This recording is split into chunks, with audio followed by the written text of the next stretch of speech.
Okay, so let's go ahead and work on Unit 3 extra practice problem on page 75. Actually, it's 75 in your supplement lab manual. And we'll do the first one, rational function, going ahead and analyzing and finding out all the different aspects of the rational function. So first it's domain, and that's really review from Unit 1. So for domain, we want to go ahead and set the denominator equal to 0. You always want to try to factor both the numerator and denominator. So let's go ahead and numerator's factored. It's written as a product. Let's go ahead and factor the denominator into two binomials. And we get factors of 10 that add difference or sum is 3, so we get 5 times 2, right? 5 times 2, and we need a positive 5 and negative 2 should do it. So you notice automatically you've got that common factor, right? X minus 2 and x minus 2. So that indicates, since it would cancel completely, that indicates a whole, right, at that particular 0. Okay, so back to, for our domain in general, we set denominator equal to 0, so really that would be x plus 5 equals 0, or x minus 2, even though it cancels, we still going to be a domain exception. So when x is negative 5 and when x is 2, these are values that are exceptions from the domain. We leave those out. Okay, so we're finding kind of the exceptions by finding out what makes the denominator 0. Because you can't divide by 0. So the domain is any value other than these two values, negative 5 and 2. So domain itself then would be negative infinity up to that smaller value, negative 5, and leave it out with a parenthesis, union negative 5 up to 2, comma 2, parenthesis, union 2 to infinity. So that leaves out just those two values. Okay, so these domain exceptions have to be either wholes or vertical asymptotes. So we have a vertical asymptote. If we still have a 0 in the denominator, one of these domain exceptions, that does not cancel. So the negative 5. So vertical asymptote will be at x equal negative 5. Okay, the one that did not come from that common factor. And then a whole, that would be from the x value of the other domain exception.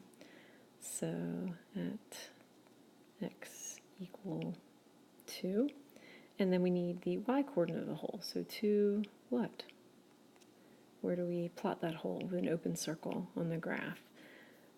So we want to go to the simplified version of the function, which is what's left is 3 in the numerator over x plus 5. And that's what we use to analyze the rest and answer the rest of finding all the different asymptotes and intercepts and so forth.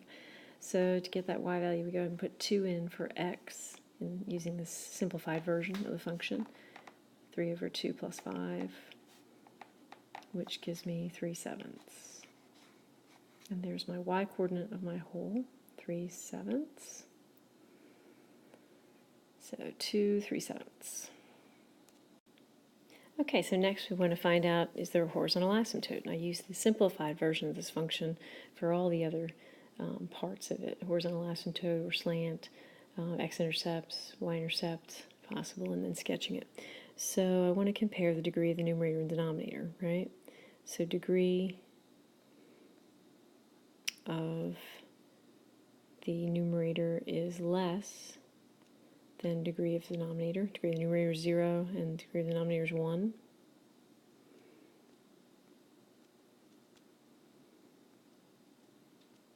So therefore, always in this case, I get a horizontal asymptote of y equals 0, which is the x-axis. And asymptotes are always equations, right?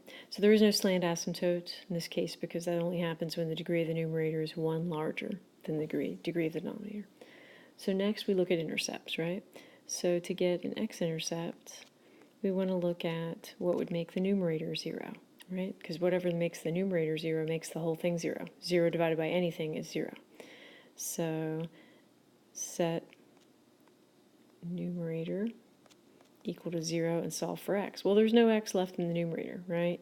We can set 3 equal to 0, but that's not true. So there's none. None in this case, no x-intercepts.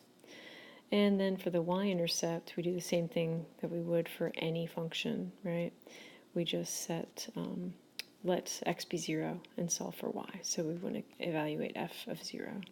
And we can use the simplified version again instead of the original.